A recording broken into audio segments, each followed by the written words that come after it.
అయితే మనం ఆలోచించాలండి. ఎవరు ఏం మాట్లాడినా, ఎవరు ఏం చేసినా దాని వెనకాల జగన్ ఉంటున్నాడు. జగన్ అనే వ్యక్తి ఎన్నో కుట్రలు చేస్తున్నాడు. ఈ కొన్ని ఇంట్రెస్టింగ్ వీడియోలు కూడా చూశానండి నేను. ఒకసారి వీడియో చూడండి. రాజశేఖర రెడ్డి గారు వెనకాతలు అలా చూశారండి. జగన్మోహన్ రెడ్డి ఉన్నాడు అక్కడ. మోహన్ చూడండి ఎలా ఎట్టుకుని వెళ్ళిపోతున్నారు. చెయ్యమ్మ జీవితం పాప. ఆయన్ని ఎంత ఇరిటేట్ చేసేవారండి బాబు ఈ లెక్కన. చాలా బాధగా ఉందండి. ఇంతకీ జగన్ అని చదివింది 10వ తరగతినట. తెలుసా మీకు? ఏమంటో ఇది విన్నారా? జగన్మోహన్ రెడ్డి గారు 10th క్లాస్లో జాయిన్ చేస్తే అమెరికా నుంచి పారిపోస్తాడటండి. నా కొడుకేమో అమెరికాకు చదువు పంపిస్తే తిరుగు టపాలో వచ్చాడు. ఫైన్. వాడిని 10వ తరగతి అయిపోతానే పంపించిన విషయం వాస్తవమే. వాడక్కడ హోమ్ సిక్ అయ్యి 4 రోజులకే వెనక్కి వచ్చాడు. అదొక పెద్ద తప్ప. అప్పుడు నాయకులు ఎంత నిజాయితీగా ఉండేవారు చూడండి. అదే జగన్ గారు అయితే అది ఒప్పుకోరు. అమెరికాలో నేను అక్కడే చదివాను, అక్కడ MBA చేశాను, లేదా మరొకటి మాస్టర్స్ చేశాను, ఏదోటి చెప్తాడు. అవి అబద్ధాలే. కానీ అప్పటి నాయకులు నిజం ఏదైతే అదే. అక్కడ అవతల వాళ్ళు అన్నారు, మీ అబ్బాయి 10వ తరగతి చదివాడు, 10వ తరగతి కూడా చదవలేదు, అమెరికా పంపిస్తే వెనక పారిపోచ్చేసాడు, అతను కూడా ఈ రోజున MP అయిపోతున్నాడు, ఇదేం కర్మ అని చెప్పి అడుగుంటారు. నిజం ఒప్పుకున్నాడు ఆయన. ఎస్, నేను అమెరికాలో జాయిన్ చేశాను. జాయిన్ చేస్తే తిరుగు టపాలో వచ్చేసాడు. 10వ తరగతి కూడా చదవలేదు. అదేమన్నా పెద్ద నేరం? అదేమన్నా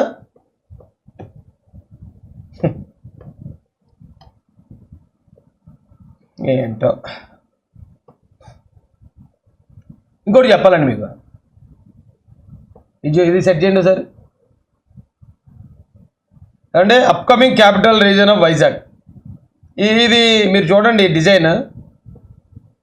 ఇది సేమ్ కోడికత్తి డిజైన్లా ఉందంటున్నారండి అందరూనే.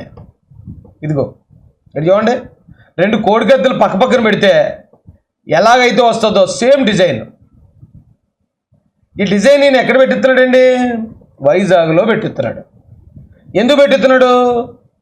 ఆయన మీద కోడికత్తి డ్రామా జరిగింది ఎక్కడ? వైజాగ్ సిటీలో, వైజాగ్ ఎయిర్పోర్ట్లో. సో కోడికత్తి డ్రామా వల్ల ఆయన ముఖ్యమంత్రి అయ్యాడు. ఆయనకి ఆ విశ్వాసం ఉందండి. ఆ కోడికత్తిని ఆయన మర్చిపోలేదు. ఆయన ముఖ్యమంత్రి అవడానికి కారణమైన కోడికత్తికి చిహ్నంగా, స్మారక చిహ్నంగా అగో అక్కడ అలాంటి బిల్డింగ్ కట్టిస్తున్నాడు. దాన్ని బట్టి అర్థం చేసుకోండి. తర్వాత గొడ్డల సిటీ కట్టిస్తాడట రాయలసీమలో. ఎందుకంటే అక్కడ గొడ్డల పోటు, బాబాయ్ గొడ్డల పోటు, అది కూడా ఈయన్ని సీఎం చేసింది. ఈ రెండే చేసింది. అందుకే ఈయన ఏమన్నాడు ఏంటండి, వచ్చినండి అన్నాడు. మనం సరిగ్గా క్యాచ్ చేయలేదు. కానీ రాజధాని ఓకే, ఈ రాజధాని ఇక్కడ ఉంటుంది, వైజాగ్ నువ్వు రాజధాని చేస్తాను, రాయలసీమలో రాజధాని పెట్టుకుంటాను అన్నాడు. ఎందుకంటే వైజాగ్లో జరిగిన కోడికత్తి డ్రామా, రాయలసీమలో జరిగిన గొడ్లపోటు, ఈ రెండే ఆయన సీఎం చేసేవి. సో ఆ 2 ప్రాంతాల రుణం తీర్చుకోవాలనుకున్నాడు. అనుకుని కోడికత్తికి స్మారక చిహ్నం కట్టాడు ఇక్కడ. అక్కడ ఖచ్చితంగా గొడ్లకు కడతాడు, గ్యారంటీ. రాయలసీమలో బా ఆయన అన్నీ చెప్తున్నాడండి. అంటే మేధావులు ఇన్నర్గా చెప్తారు. మనం అర్థం చేసుకునే కెపాసిటీ మనకు ఉండాలా. అర్థమైందండి? ఈ రెండే ఆయన ముఖ్యమంత్రి చేసింది. ఆ రెండిటిని రుణం తీర్చుకున్నాడు అన్న. అబ్బా సూపర్ అన్న.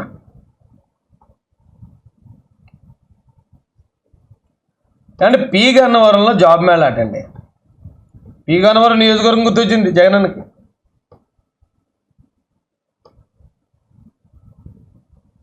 రాష్ట్ర నైపుణ్య అభివృద్ధి సంస్థ ఆధ్వర్యంలో ఈ నెల 7వ తారీఖు గురువారం గన్నవరంలో జాబ్ మేళా జరుగుతుందని కలెక్టర్ హిమాంశు శుక్లా తెలిపారు. అమలాపురం కలెక్టరేట్లో జాబ్ మేళాకు సంబంధించిన పోస్టర్ కలెక్టర్ ఆవిష్కరించారు. 14 కంపెనీలకు చెందిన 850 ఖాళీలను భర్తీ చేసేందుకు గన్నవరం లక్ష్మీ ITI కాలేజ్ ప్రాంగణంలో జాబ్ మేళా నిర్వహిస్తారని చెప్పారు. నిరుద్యోగ యువత సద్వినియోగం చేసుకోవాలన్నారు.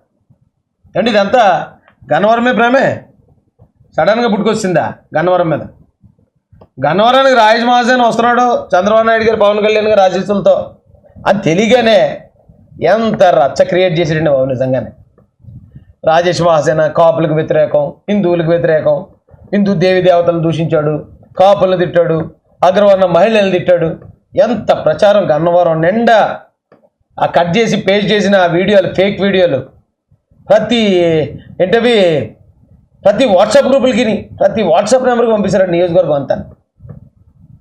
అయినా అప్పటికి ఆ నియోజకవర్గంలో ఎవరైనా నమ్మకపోవడంతో వెంటనే రాష్ట్ర వ్యాప్తంగా చేసేయండి, ఎలాగనేయండి. ఇప్పుడేమో గన్నవరంలో జాబ్ మేళా పెట్టేయండి. ఇప్పుడే గుర్తొచ్చింది గన్నవరం, పి గన్నవరం. అయితే ఆలోచించండి, పి గన్నవరంలో ఉన్న కాపులు కానీ, సెట్టు బల్జీలు కానీ, అగ్నికుల క్షత్రియులు కానీ, మిగతా నా బీసీ కులాలన్నీ కూడా. అక్కడ ముఖ్యమైన ఒక అచీవ్మెంట్ ఏంటంటే అండి,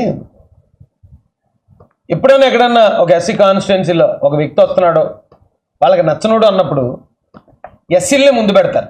రే మీరే అడ్డుకోండి, మీ ఎస్సీ వాడు వస్తున్నాడు కాబట్టి మీరే అడ్డుపడాలి, మీరే వ్యతిరేకించాలి, మీరే గో బ్యాక్ నినాదాలు చేయాలి అని చెప్పి ఎస్సీలనే పెడతారు. కానీ పి గన్నవరంలో ఉన్న ఎస్సీలు ఎంత మెచ్యూరిటీతో బిహేవ్ చేశారంటే, ఇప్పుడు వచ్చి అక్కడ నా గురించి ఒక్కరు కూడా వ్యతిరేకంగా మాట్లాడలేదు. ఎందుకంటే ఆ గన్నవరం నియోజకవర్గంలో ఇప్పటి వరకు ఎంతోమంది ఎమ్మెల్యేలు చేశారు. నియోజకవర్గానికి చేసింది కానీ, లేదా అక్కడున్న బడుగు బలహీన వర్గాలకు చేసింది కానీ ఏమీ లేదట. లేక సరే రాయేష్ అనేవాడు పోరాడే తత్వం కలిగినాడు, ఆడు వస్తే నిలబడతాడు మా గురించి, మేము కూడా వెళ్ళి చనువుగా ఎరా తమ్ముడు ఎరా అనే ఈ పని చేయరా అని అడగొచ్చు అని అక్కడున్న కాపులు, బీసీలు, ఎస్సీలు, ముస్లింలు కూడా వాళ్ళు భావించారటండి ఇలాంటి వాడు రావాలి అని.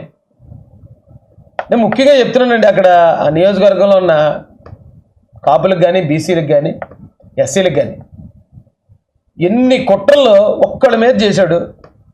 పోటీ చేయడానికే వీల్లేదని నాకు తెలిసి అంత ప్రచారం అక్కడ ఉన్న వైసీపీ క్యాండిడేట్ గురించి కూడా చేసి ఉండరు. ఇప్పటికి ఇంకా చాలామందికి తెలియదు అక్కడ వైసీపీ క్యాండిడేట్ ఎవరనేది. ఎప్పుడూ కూడా పార్టీ వాళ్ళ క్యాండిడేట్ గురించి ప్రచారం చేసుకుంటుంది తప్ప ఎదుటి పార్టీ క్యాండిడేట్ కోసం ప్రచారం చేయదు. కన్నా మీరు అంత ప్రచారం చేశాడంటే ఎందుకు చేసి ఉంటాడో ఆలోచించండి, ఒకసారి ఆలోచించండి, మీకే అర్థమైపోతుంది.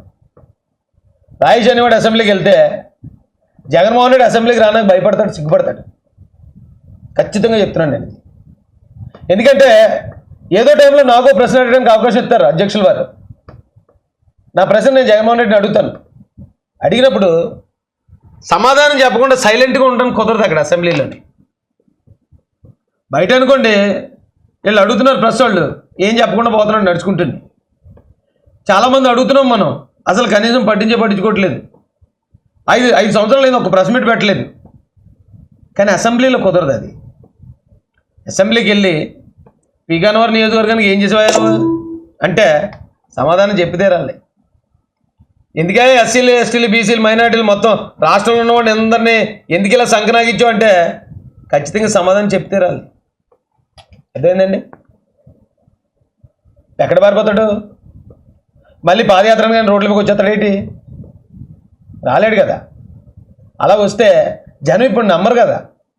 ఆయన అధికారంలో ఉండగా బయట రావడానికే పరదాలు కట్టుకుని తిరుగుతున్నాడు, మొత్తం ఫుల్ పోలీస్ సెక్యూరిటీ పెట్టుకుని. ఇక అధికారం లేకుండా బయటకు వస్తే జనం వదులుతారండి? ఎంతోమంది చనిపోయారు అతని లెక్కర వల్ల. ఆ కుటుంబాలు అతను వదులుతాయా? ఆ శాపం వదులుతుంది అతన్ని.